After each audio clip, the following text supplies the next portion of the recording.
चंदा मामा सो गे रवि चाचू जागे। अरे सुबह हो गई मामू। अरे तो लेक्चर शुरू करें ना, हम भी जाग गए हैं भैया। ओके तो लेक्चर शुरू करें ने મિત્રો, બધા જાગી ગયા ને? ચા કોફી પી લીધી? ઓકે તો આજે મસ્ત તાજા થઈ જાવ. આજે આપણે નવું ચેપ્ટર શરૂ કરશું, ચેપ્ટર નંબર 2 એસિડ બેઝ અને ક્ષાર. આજે એસિડ અને બેઝ નો વારો છે. બધાની જન્મ કુંડળી કાઢશું, બરાબર? એસિડ આલે રમવાનું છે ભાઈ આપણે. તો પહેલા તો ખાસ એ કહું કે આ ચેપ્ટર ની અંદર 4 માર્ક નો એક પ્રશ્ન પૂછાય છે મિત્રો, બહુ ઇમ્પોર્ટન્ટ. 4 માર્ક નો એક પ્રશ્ન અને 2 માર્ક નો પ્રશ્ન. 4 માર્ક ના પ્રશ્નમાં એકના હાથમાં એક હશે, એટલે ટોટલ આ ચેપ્ટર 6 માર્ક નું થાય છે, બરાબર છે મિત્રો? 6 માર્ક જવા દેવાય નહીં, કેમ કે 4 માર્ક નો પ્રશ્ન છે. તો અહીંયા આપણે એસિડ બેઝ એના વિશેની સંપૂર્ણ માહિતી મેળવીશું. શરૂઆત આપણે એના ભૌતિક ગુણધર્મોથી કરીએ. ચાલો, આપણને ખબર છે બે પ્રકારના ગુણધર્મો હોય, ભૌતિક અને રાસાયણિક, બરાબર? તો ભૌતિકમાં શું હોય? સિમ્પલ સાદા ગુણધર્મો. પણ રાસાયણિકમાં રાસાયણિક પ્રક્રિયા થતી હોય. તો આપણે સૌથી પહેલા એસિડ શું છે, બેઝ શું છે બધું સમજશું. પણ હજી એક વસ્તુ કહી દઉં ખાસ, કે આ લેક્ચર બહુ ઇમ્પોર્ટન્ટ બનશે તમારા માટે, કારણ કે આ જે ચેપ્ટર છે એમાંથી તમારે જે તમે સ્કોલરશિપ ની એક્ઝામ દેતા હોય, બરાબર, શિષ્યવૃત્તિ માટે, એમાં પણ પૂછાય છે અને તલાટી કે ક્લાર્ક કે કોઈ પણ એક્ઝામ ની અંદર પણ આવે છે. એટલે બહુ ઇમ્પોર્ટન્ટ છે આજે. તો ચાલો જોઈએ આપણે પહેલા કે એસિડ અને બેઝ શું છે, એના ભૌતિક ગુણધર્મો કેવા પ્રકારના છે, બરાબર છે? ઓકે, તો શરૂઆતમાં આપણે કહીએ કે ભાઈ 300 વર્ષ પહેલાની વાત છે, બરાબર? પહેલાની યાદ આપણે કરવાનું કે 300 વર્ષ પહેલા એક વૈજ્ઞાનિક જે છે રોબર્ટ બોયલ, એને સૌપ્રથમ વાર આની માહિતી આપી હતી. યાદ રાખજો, 300 વર્ષ પહેલા રોબર્ટ બોયલ નામના વૈજ્ઞાનિકે આની માહિતી આપી હતી. એસિડ શું છે, બેઝ શું છે, અને સિમ્પલ એના ગુણધર્મો કીધા હતા. કે ભાઈ બધાને આપણને ખબર હોય કે એસિડ છે કેવા હોય, તો કે સ્વાદે ખાટા હોય છે. ભૌતિક ગુણધર્મોની વાત થાય છે મિત્રો, તો કેવા હોય છે ભાઈ? સ્વાદે ખાટા, મસ્ત ખાટા ખાટા લાગે, બરાબર? તો સ્વાદે કેવા હોય? ખાટા. અને આ સ્વાદે તુરા કેવા હોય? સ્વાદે તુરા હોય છે, બરાબર? ચાખ્યું છે? નો ચાખ્યું તો ટ્રાય કરજો એકવાર. જો કઈ એસિડ તમે ચાખી શકો, જેનથી કાઈ થાય નહીં, પણ બીજા પી જતા નહીં, મારા માથે આવશે. તો સ્વાદે ખાટા એટલે કયા? તો કે જો તમે HCl પી શકો, પણ ગુરડા ને જરીક ની વાત થાય, જરીક ચાખવાનું. તો એ તમે જરીક ચાખો તમને ખાટું લાગે, ખબર પડે કેવા પ્રકારનું છે. ને ખાવાનો સોડા, બરાબર, જે બેઝ તરીકે વપરાય, એને તમે થોડું ચાખો એટલે ખબર પડે કે તુરા જેવો હોય સ્વાદ. ઓકે, ચાલો, આ તો થયું સ્વાદની વાત. પણ આપણે જોઈને ખબર પડે કે ભાઈ આ એસિડ છે, બેઝ? અરે બાપુ, બધી ખબર પડે. કઈ રીતે? તો ને આપણે એમ કહી શકીએ કે એના સ્વભાવને કારણે. કેવો સ્વભાવ હોય? તો કે જો એસિડ નો જે સ્વભાવ છે એ એસિડિક સ્વભાવ હોય. કેવો હોય? એસિડિક. એટલે કેવા પ્રકારનો આપણે સમજવું. અને આનો જે સ્વભાવ છે બેઝ નો, કેવો હોય? બેઝિક સ્વભાવ હોય. કેવો હોય? બેઝિક સ્વભાવ, બરાબર? કઈ રીતે આપણને જોઈને ખબર પડે કે એસિડ છે કે બેઝ છે? તો એસિડ છે એ શું કરે? તો કે યાદ રાખજો, ભૂલાય. યાદ કરે, યાદ રાખવાનું, ભૂલાય. એટલે કે ભૂરા લિટમસ પેપર ને લાલ બનાવે કોણ? એસિડ. ભૂરા લિટમસ પેપર ને લાલ બનાવે કોણ? એસિડ. એટલે ભૂલાય. આની અંદર લાભુબેન, કોઈના ભાઈ હોય તો લાભુભાઈ, તો લાભુબેન યાદ રાખશું ખાલી. પણ આપણે બેન, લાભુબેન કે હું યાદ. લાલ લિટમસ પેપર ને ભૂરું બનાવે કોણ? બેઝ. લાલ લિટમસ પેપર ને ભૂરું બનાવે કોણ? બનાવે બેઝ. અહીંયા લાઈવ પ્રક્રિયા આપણે એની કરશું, લિટમસ પેપર ની. ચાલો, સૌથી પહેલા આપણે એસિડ ની વાત કરીએ તો ભૂરા લિટમસ પેપર આપણી પાસે છે, બરાબર? તો ભૂરા લિટમસ પેપર ને આપણે કેવું કરશું? લાલ. તો એસિડ કોની અંદર હોય? તો કે લીંબુ છે એની અંદર એસિડ હોય, બરાબર? જેમ કે આપણી પાસે લીંબુ છે, જો. તો લીંબુ ની અંદર હું અડાડું છું અહીંયા. ભીનું કરો તો પણ ચાલશે, નો ભીનું કરો તો પણ ચાલશે, બરાબર? ઓકે, જો દેખાય છે મિત્રો? લાલ થઈ ગયું, જો ભૂરું હતું લાલ થઈ ગયું, બરાબર? તો ભૂરા લિટમસ પેપર ને લાલ બનાવી દીધું કોણે? એસિડ. હજી આપણે વાત કરીએ કેવું કે ખાલી ટમેટામાં જ હોય? નહીં ભાઈ, એટલે ટમેટું શું, આપણે લીંબુ લીધું, હવે ટમેટું લેવું. જો લીંબામાં ટમેટામાં હોય, દેખાય છે? તો ભૂરાને કેવું બનાવી નાખ્યું? લાલ. તો એનો અર્થ એમ કે એસિડ છે ભૂરા લિટમસ પેપર ને લાલ બનાવે છે. હવે વારી આવી બેઝની કે લાલ લિટમસ પેપર ને ભૂરું બનાવશે, બરાબર. તો હવે લાલ ને ભૂરું કરવું છે તો સિમ્પલ રીતે આને આપણે ભીના લિટમસ પેપર નો ઉપયોગ કરવાનો, પણ આપણે ભીનાની જગ્યાએ કોરું લેવીશું તો થાય, બધું જ થાય. આની અંદર આપણે નાખશું, જો આ પાવડર છે, શું છે પાવડર, તો કે ખાવાનો સોડા છે મિત્રો. શું છે? ખાવાનો સોડા. જો મેં ખાવાના સોડામાં બોળ્યું, બરાબર. તો આ ખાવાના સોડામાં બોળું છું એટલે કેવું થઈ ગયું? બ્લુ, બરાબર. તો લાલ લિટમસ પેપર ને કેવું કરી દીધું? ભૂરું. તો એનો અર્થ એમ કે બેઝ જે છે, બરાબર, એવું કરે લાલ લિટમસ પેપર ને મિત્રો ભૂરું બનાવે છે. સમજાણું આ એક પ્રક્રિયા, બરાબર. ભૂરા લિટમસ પેપર ને લાલ, લાલ લિટમસ પેપર ને ભૂરું. ભીના હોય તોય ચાલે, કોરા હોય તોય ચાલે. આપણે પ્રક્રિયા કોરાની કરી, બરાબર. ઓકે, હવે આગળ આપણે વધીએ આના બીજા સ્વભાવની અંદર કે બીજા કોઈ જે વૈજ્ઞાનિકો હતા એને માહિતી કઈ આપી હતી, એના હું કીધું તું એસિડ શું છે, બેઝ શું છે. આ તો સિમ્પલ માહિતી જેને સામાન્ય માહિતી કહેવામાં આવે છે, બરાબર, સાદી માહિતી. પણ આપણે બીજી જો ક્યાંય ચોપડીમાં નથી, યાદ રાખજો, આર્હેનિયસ નામના એક વૈજ્ઞાનિક થઈ ગયા. કોણ થઈ ગયા? આર્હેનિયસ. એ આર્હેનિયસ નામના વૈજ્ઞાનિકે એમ કીધું કે જો કોઈ પણ પ્રક્રિયામાં H+ એટલે કે હાઇડ્રોજન આયન ઉત્પન્ન, પ્લસ કે માઈનસ જે લખો એનું કહેવાય આયન કહેવાય. તો H+ ઉત્પન્ન થતો હોય તો એ એસિડ છે, અને OH- ઉત્પન્ન થતો હોય તો એ બેઝ છે. બે ની એક પ્રક્રિયા કહો અને કહી દો. ચાલો જો HCl છે, HCl એની આપણે પ્રક્રિયા કરવી છે પાણી સાથે, ધારો કે, બરાબર. અથવા તો પેલા તો સિમ્પલ કહી દો, આપણે પાણી સાથેની પ્રક્રિયા ખબર છે, પણ સિમ્પલ કહી દો કે છૂટું કાઢ દો તો હું છૂટું પડી જાય. હાઇડ્રોજન પ્લસ હોય અને ક્લોરીન માઈનસ હોય તો H+ ને Cl માઈનસ છૂટું પડી ગયું, તો મળી ગયું આપણને H+. OH માઈનસ વાળાની પ્રક્રિયા કરવી, ધારો કે હું લઈ લઉં સોડિયમ હાઇડ્રોક્સાઇડ અને OH. ચાલો આની પ્રક્રિયા કરું, છૂટું કાઢું આ બેને, તો એને સોડિયમ છે, સોડિયમ કેવું હોય? પ્લસ. સંયોજકતા ખબર ને આપણને બધાને, સંયોજકતા કેવી હોય? પ્લસ. એટલા માટે પ્લસ છે. અને હાઇડ્રોક્સાઇડ ની સંયોજકતા કેવી હોય? હાઇડ્રોક્સાઇડ ની માઈનસ છે, એટલા માટે માઈનસ છે. તો જો માઈનસ માં OH- છૂટું પડ્યું. તો આ રીતની પ્રક્રિયાથી પણ કહી શકાય કે ભાઈ શું થાય, તો કે એસિડ અને બેઝ ને ઓળખી શકાય છે મિત્રો, બરાબર.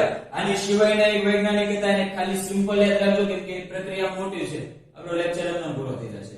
તો ખાલી યાદ કરી દો, ખાલી કહી દો કઈ રીતનું હતું.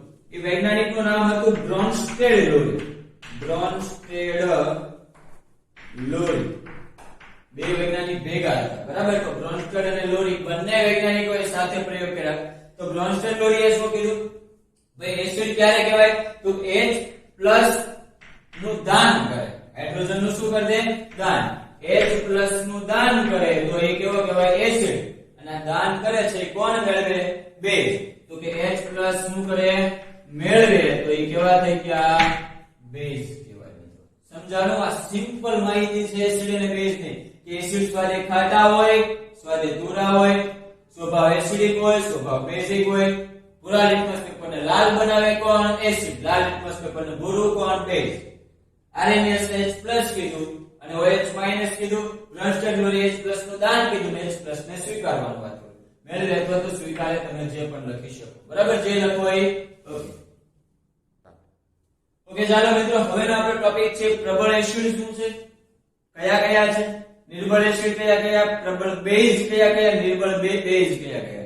ઓકે, આ સમજતા પહેલા આપણે પહેલા સિમ્પલ વાત કરી, ભૌતિક ગુણધર્મની આગળ વાત કરી. આમાં એમ પણ કહી શકાય કે જો ધાતુ સાથે પ્રક્રિયા કરે એસિડ કે બેઝ તો હાઇડ્રોજન વાયુ મુક્ત કરે. એવું તમારે લખવું હોય તો તમે લખી શકો. યાદ રાખજો, એસિડ કે બેઝ ધાતુ સાથેની પ્રક્રિયાથી H2 વાયુ હાઇડ્રોજન વાયુ મુક્ત કરે છે. ચલો આમાં આપણે બીજા કોઈ એસિડ છે એની સિમ્પલ માહિતી મેળવી. આપણા ઘરમાં ઘણા બધા એસિડ હોય છે, બરાબર. તો તમે વિનેગર જોયું હોય, વિનેગર જોયું છે? ન જોયું હોય તો કહી દો, તમે જે મંચુરિયન બનાવતા હોય ને ચાઇનીઝ ભાઈ બંધ થઈ ગયું ન ખાતા આવે. ચાલો, તો વિનેગર છે એ શેમાં હોય? Acetic acid. એટલે મીન્સ કે વિનેગરમાં શું હોય? કેવો એસિડ હોય? તો કે એસિટિક એસિડ હોય. યાદ રાખજો, કેવો એસિડ હોય? એસિટિક એસિડ, બરાબર. વિનેગર ની અંદર કયો એસિડ હોય છે મિત્રો? એસિટિક એસિડ હોય છે. પછી આપણે ઘણું બધું ખાધું હોય ને, જેમ કે લીંબુ છે, આમલી છે, આ બધું ખાધું હોય, દહીં છે, છાશ છે, બધું પીતા હોય. તો છાશ તમે ડેઈલી પીતા હોય, દહીં કોક ડેઈલી ખાતા હોય, નોય ખાતા હોય, પણ દહીં અને જે છાશ છે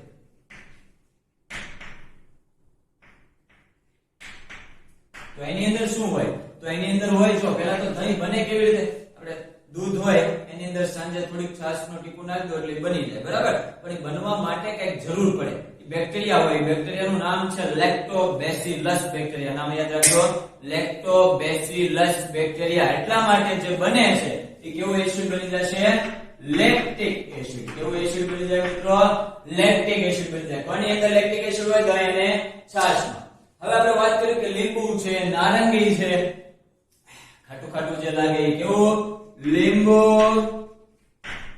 અને નારંગી. તો આ બધાની અંદર શું હોય? તો આ બધાની અંદર હોય સાઇટ્રિક એસિડ. મિત્રો યાદ રાખજો શું કહેવાય? Citric acid. બરાબર. ખાસ તો આપણે એમ કહી શકો કે ભાઈ વિટામિન સી સાઇટ્રિક એસિડ કહેવાય, બરાબર. તો આમાંથી મળે ખાસ. પછી ટમેટાની વાત કરવી તો ટમેટામાં કોણ હોય? તો કે ટમેટામાં હોય tartaric acid, sorry oxalic acid. અને એક આપણે હવે છેલ્લે રહ્યું આંબલી, જે બહુ બધા ખાતા હોય. એટલે આંબલી નો લખાય મિત્રો, બરાબર છે. અને હું લખાયું સિમ્પલ ભાષામાં આંબલી લખાય. ઓકે, તો આંબલી ની અંદર શું હોય છે? તો આંબલી ની અંદર ટાર્ટરિક એસિડ હોય છે. કેમ કે તમને ખબર છે ઘણું બધું ખાટું હોય, બરાબર. તો ટાર્ટરિક એસિડ જેમ જેમ પાકે ને એમ થોડીક ખટાશ ઓછી થતી જાય. યાદ રાખજો, ટાર્ટરિક એસિડ માં એવું હોય. તો આવા પ્રકારના એસિડ હોય છે કે વિનેગર છે, એસિડિક એસિડ હોય, દહીં, છાશ તો એની અંદર લેક્ટિક એસિડ હોય, પછી છે લીંબુ, નારંગી તો એની અંદર સાઇટ્રિક એસિડ હોય, ટમેટું છે તો ઓક્ઝેલિક એસિડ હોય, અને આંબલી છે તો મિત્રો ટાર્ટરિક એસિડ. ચલો એસિડ છે ખાસ નોટ કરજો, અને કે આટલા આટલા પ્રકારના એસિડ આપણે ડેઈલીના જીવનમાં ખાવી છે. એસિડ ખાવ તો હવે આપણે વાત કરશું કે પ્રબળ એસિડ કયા કયા છે, પ્રબળ બેઝ કયા કયા છે, નિર્બળ એસિડ કયા, નિર્બળ બેઝ કયા. તો પહેલા એસિડ ની વાત કરીએ. પ્રબળ એસિડ તરીકે, પ્રબળ એસિડ એટલે શું પહેલાથી કહી દઉં કે જે એસિડ છે ઝડપથી પ્રક્રિયા કરે, સમજો, બરાબર. જેમ કે ખાસ પ્રબળ એસિડ ની વાત કરું HCl, હાઇડ્રોક્લોરિક એસિડ. નામ તમે જાતે જાતે તમારી રીતે નોટ કરતા રહેજો, બધું હું બોલું છું. HCl hydrochloric acid, H2SO4 sulphuric acid. પહેલા ચેપ્ટર ની અંદર આપણે કીધું કે આને રસાયણનો રાજા, એસિડનો રાજા કહેવાય, બરાબર, H2SO4 ને. એની પછી છે HNO3. આ ત્રણે ત્રણ કેવી અવસ્થામાં હોય? સાંદ્ર અવસ્થામાં, ફૂલ ગરમ, સાંદ્ર. એટલા માટે એને કેવા કહેવાય? પ્રબળ એસિડ. તો સાંદ્રમાં શું હોય? 98% એસિડ અને 2% પાણી હોય. જ્યારે નિર્બળ ની અંદર 98% પાણી અને 2% એસિડ હોય. યાદ રાખજો, 98% એસિડ, 2% પાણી, 98% પાણી, 2% એસિડ. એટલા માટે પ્રબળ માંથી નિર્બળ બની જાય. પ્રબળ હોય એમાં હાથમાં નાખો તો બધું કરી નાખે. આપણે ખાસ કરીને જોયું કે ઘણા બધા પિક્ચર હોય એમાં જોયા હોય કે ભાઈ એસિડ હોય, એસિડ ડાયરેક્ટ મોઢા ઉપર ફેંકે તો બધું મોઢું હળવડી જાય, બરાબર. આ બધું શું છે? સાંદ્ર એસિડ હોય. એમાં ખાસ કરીને HNO3 નો ઉપયોગ થાય છે, અને તેજાબ કહેવાય. જો સુરોખારનો તેજાબ શબ્દ વાપરે, સમજો બધા અલગ અલગ છે મિત્રો, થોડુંક મગજ અહીં આપી દેજો. તેજાબ નાઇટ્રિક એસિડ નો તેજાબ એટલે ખાલી તેજાબ કીધું હોય તો નાઇટ્રિક એસિડ થાય, પણ સુરોખારનો તેજાબ કે તો H2SO4. બરાબર છે મિત્રો? ઓકે, તો આ એસિડ ની વાત થઈ, કેવા સાંદ્ર એસિડ જે બહુ હાનિકારક હોય. ઓકે, એની પછી વાત કરીએ નિર્બળ એસિડ. તો નિર્બળ એસિડ નું નામ લખતો નથી. કેમ? આ બધા નિર્બળ એસિડ જ છે. જો acidic, lactic, citric, oxalic, tartaric. એટલા માટે મેં સમજાવ્યું કે આ પ્રકારના હોય. તો આ બધા કેવા એસિડ છે? નિર્બળ. બરાબર, અહીંયા આપેલું છે. તો અહીંયા આપણે બે ઘટના જોઈ, પ્રબળ એસિડ અને નિર્બળ એસિડ. હવે વાત કરીશું પ્રબળ બેઝ અને નિર્બળ બેઝ ની. તો કોણ હોય? તો સમજો કે ખાસ કરીને તમને એ તમે ભણી ગયા હોય કે ભાઈ સોડિયમ અને પોટેશિયમ એવી ધાતુઓ છે. સાંભળજો, ધાતુની વાત કરું છું.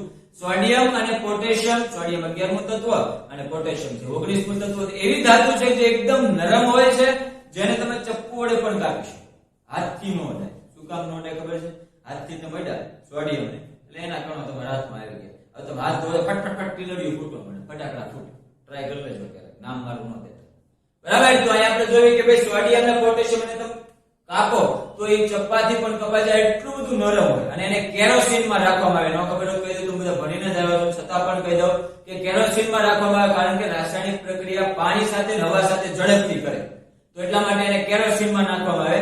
બધા ખાલી કેરોસીન જ કહે છે, પણ સાચું કહું તો ગ્લિસરીનમાં પણ રાખે. બિચારાને કેમ ખોટું લગાડવું, બરાબર. ગ્લિસરીન પણ યાદ રાખજો, એની અંદર નાખે તો એ કહી શકાય એના જે હોય બેઝ એ એ કેવા હોય? પ્રબળ હોય.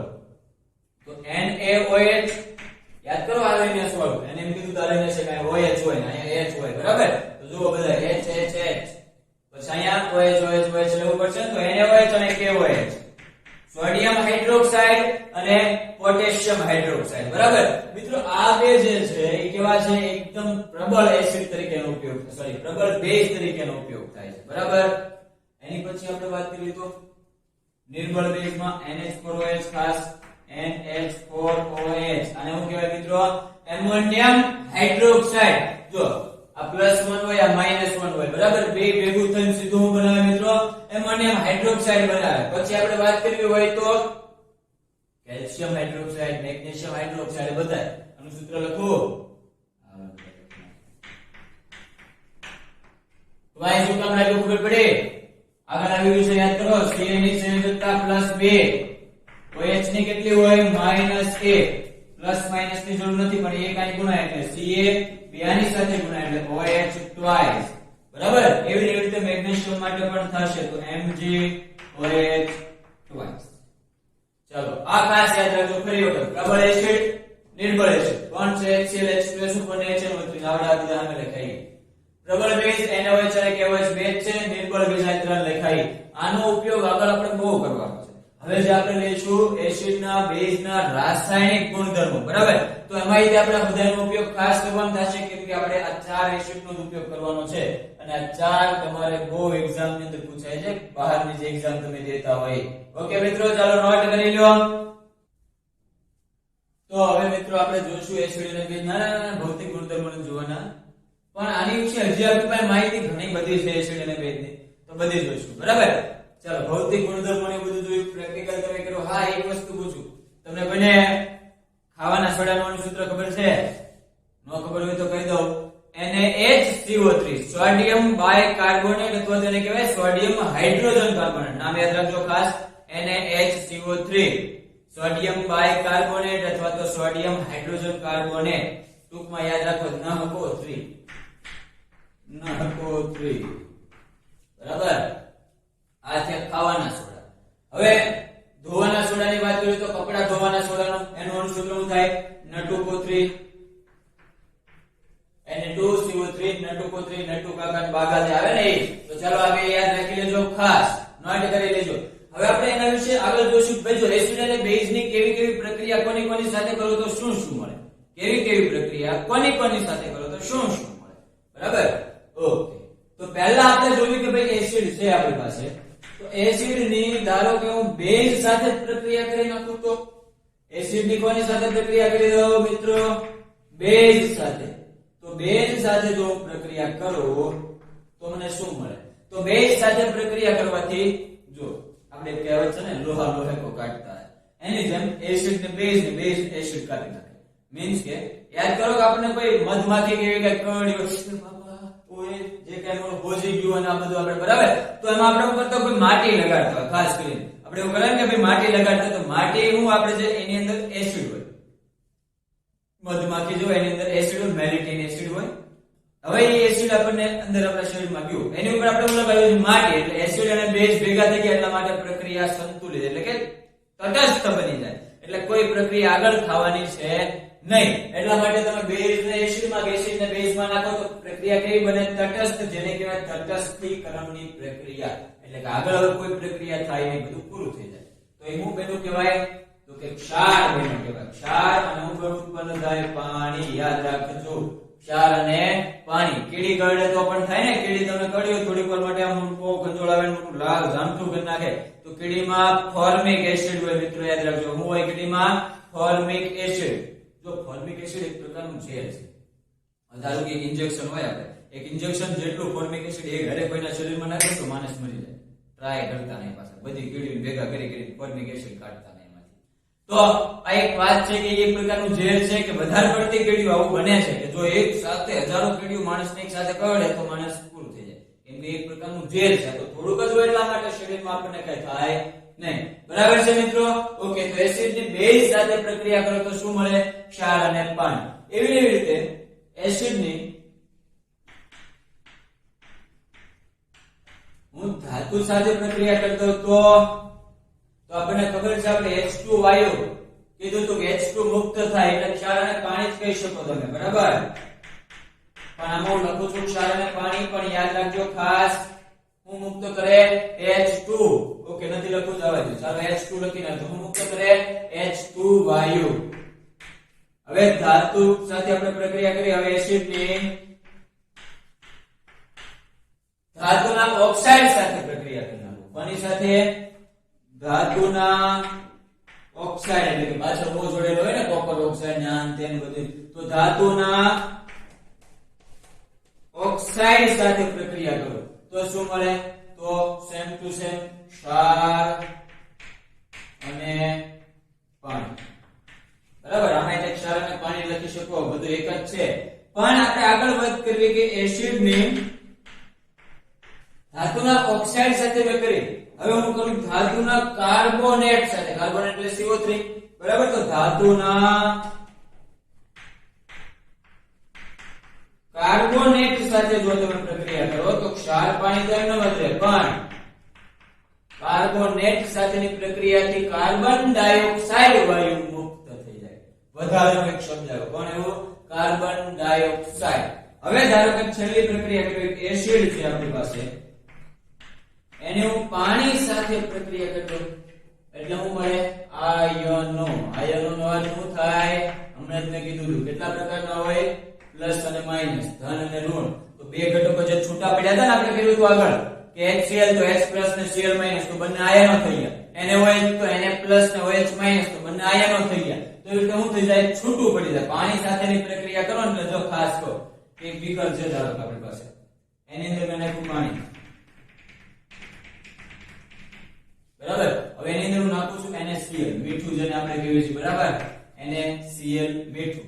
તો NaCl ને આમાં નાખ્યું એટલે અહીં શું થઈ જાય? બે ભાગ પડી જાય. Na+ અને Cl- શું થઈ જાય? છૂટું પડી જાય. એટલે હું થયું પાણી સાથે પ્રક્રિયા કરી આયનો કેવા થાય? છૂટા. અને વિદ્યુત વિભાજ્ય દ્રાવણ બને એટલે આમાંથી ઇલેક્ટ્રિસિટી તમે પસાર કરી શકો, બરાબર? તમે ખાસ વાડીમાં તમે જોયું હોય તમારા ઘરમાં એમાં જે ઓલા અર્થિંગ વાયર લગાડે એની અંદર આ મીઠાનો કોલસાનો ઉપયોગ કરતા હોય, દાદાને દાદીને કોકને પૂછજો, તમારા પપ્પાને બધાને, બરાબર? તો આ રીતની પ્રક્રિયા થાય તેમ કહેવાય કે પાણી સાથેની પ્રક્રિયાથી શું બનાવે? આયનો બને છે મિત્રો, બરાબર? હવે આપણે બેઝ ની વાત કરવી હોય તો અહીં વાત કરવી કે આની જેમ જ બધી પ્રક્રિયા થાય કે બેઝ ની એસિડ સાથે જો આ પ્રક્રિયા સેમ ટુ સેમ રહેશે એટલે એમને મેં તેલ માર્યું. બેઝ ની એસિડ સાથે તો ક્ષાર અને પાણી બન્યું. સેમ ટુ સેમ બેઝ ની ધાતુ સાથે, પણ અહીંયા ધાતુ નહીં લખવાનું, અહીંયા પણ લખવાનું અધાતુ. બેઝ હોય તો શું લખાય? અધાતુ લખાય મિત્રો, બરાબર છે? બેઝ હોય તો શું લખાય? અધાતુ. તો જો અધાતુ સાથે પ્રક્રિયા થાય તો હાઇડ્રોજન સાથે અથવા તો પાણી અને ક્ષાર તમે કહી શકો. પછી અહીંયા ધાતુના ઓક્સાઇડ ની જગ્યાએ કોના ઓક્સાઇડ કરતા અધાતુના ઓક્સાઇડ સેમ ટુ સેમ મળે. ધાતુના કાર્બન ની જગ્યાએ અધાતુના કાર્બોનેટ, પણ એવું ન હોય એટલે આપણે અહીંયા એમનું રાખો. ચાલો, પાણી સાથે તો આયન જ મળવાના. હવે આગળ એક વાક્ય ખાલી યાદ રાખવાનું છે, ઇમ્પોર્ટન્ટ, કે જો અધાતુના ઓક્સાઇડ પાણી સાથે પ્રક્રિયા થાય, અધાતુના ઓક્સાઇડ ની કોની સાથે આપણે પ્રક્રિયા કરવાની છે? પાણી સાથે પ્રક્રિયા કરવાની છે. તો મિત્રો જો એની સાથે પ્રક્રિયા થાય તો શું મળે? પણ એની પહેલા એક વાત યાદ રાખો. હવે આપણને ખબર છે કે આપણે ઘણી વખત તમે કઈ ખાતા હો, કઢી કેવું કઈ પીવો છો, કઢીને સીધું આમ ઢોળાઈ જાય, ખાતાનો ઢાળ કરતો ઢોળાઈ જાય, બરાબર? તો ઢોળાઈ જાય છે એટલે શું થઈ જાય? કે ડાઘો પડી જાય કઢીનો. તો હવે તમે સાબુ લગાડો સાબુ, તો સાબુ લગાડો એટલે આપણને ખબર છે એનો રંગ ફરી જાય. શું થાય? રંગ ફરી જાય છે. તો એવું શા માટે થાય? લાલાશ પડતો કથ્થઈ જેવો થઈ જાય. રંગાઈ કહી દઉં, હું કપડાનું ધોતો આ તો કહું છું તમને. તો એ લાલાશ પડતો જે કથ્થઈ રંગ થઈ ગયો, કોને કારણે? કારણ કે બેઝ એની અંદર, સાબુ છે એમાં શું હોય? બેઝ હોય, બરાબર? તો બેઝ એની અંદર ભળે છે એટલા માટે. હજી તમે જેમ જેમ વધારે પાણી નાખો, કેમ કે પાણી પણ બેઝ છે, આયનો છૂટા પડે એમ, તો એ પાણી જેમ જેમ વધારે નાખો એમ પાછો એનો કલર બદલે, કલર પીળા રંગનો થઈ જાય. એટલે આવી રીતે એના રંગ છે એ પરિવર્તન થતા જાય, રંગ બદલાતા જાય મિત્રો, બરાબર છે? ઓકે, તો આ રીતની આપણે ઓલા બાબા બધા જોયા હોય, બચ્ચા હોય ને બચ્ચા કરતા હોય એવા બાબા કે ભાઈ આમ જોયા આપણે હાથમાં પગ ને એવું તમે જોયું તો પગમાં હાલ્યા જતા હોય તો લાલ રંગના છાપ પડી જાય, હે બાબા બાબા કંકુ. કંકુ કાઈ ન હોય, શું હોય કે ભાઈ પગની સાથે એને ખીણ લગાડી દીધા હોય સાબુના ને એના, અથવા તો સાબુ ખાલી ઘસી દે અને એની ઉપર હળદર લગાડે એટલે ડાયરેક્ટ થઈ જાય લાલ રંગનું ને આપણે લાગે હે બાબા તો ચમત્કારી. બાબા ચમત્કારી નથી, તમે અંધશ્રદ્ધાળુ છો. ચાલો અહીંયા છે અધાતુના ઓક્સાઇડ ની વાત કરું છું, તો ખાલી અધાતુ. કોની સાથે પ્રક્રિયા કરું છું? પાણી સાથે. તો મિત્રો મળે એસિડ. શું મળે? એસિડ. અને ધાતુની પાણી સાથે પ્રક્રિયા કરું તો મિત્રો મળે છે બેઝ. એટલે આ શબ્દ ઇમ્પોર્ટન્ટ છે, યાદ રાખજો. બરાબર? ઓકે, નમસ્કાર, બાય બાય. સબસ્ક્રાઇબ કરજો યાર, મહેનત થાય છે તમારે. બરાબર?